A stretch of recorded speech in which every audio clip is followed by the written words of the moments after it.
Hello there and happy May Day! Today, on May 1st, we celebrate International Workers' Day, a holiday that's observed worldwide, except for a few countries.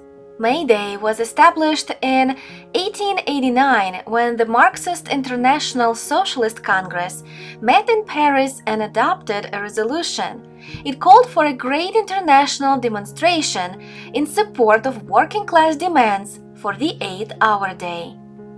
The Haymarket affair in Chicago is generally regarded as the origin of International Workers' Day. And today, we visited the Haymarket Square to tell you about the beginnings of this significant holiday.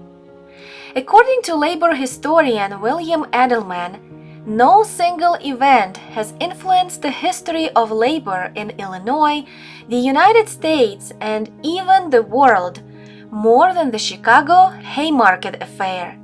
It began with a rally on May 4, 1886, but the consequences are still being felt today. In October 1884, the Federation of Organized Trades and Labor Unions held a convention. They set May 1, 1886, as the date when the 8-hour workday would become standard.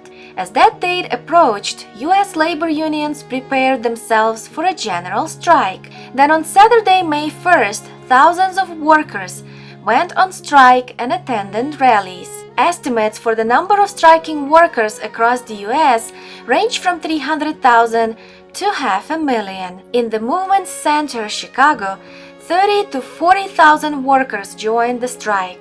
On May 3rd, at the end of the day at McCormick Harvesting Machine Company in Chicago, a group of workers surged to the gates to confront the strikebreakers, and the police fired on the crowd, killing at least 4 McCormick workers and injuring several others. This massacre by the police caused outrage amongst workers, who quickly printed and distributed flyers. The flyer called for a rally the following day at Haymarket Square. Printed in German and English, it announced that the police had murdered the strikers on behalf of business interests.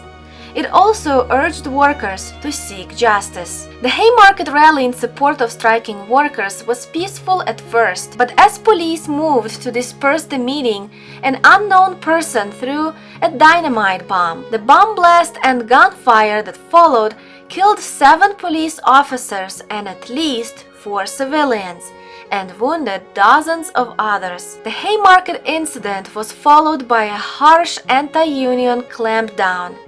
Employers regained control of the workers. Traditional workdays of 10 or more hours a day were restored.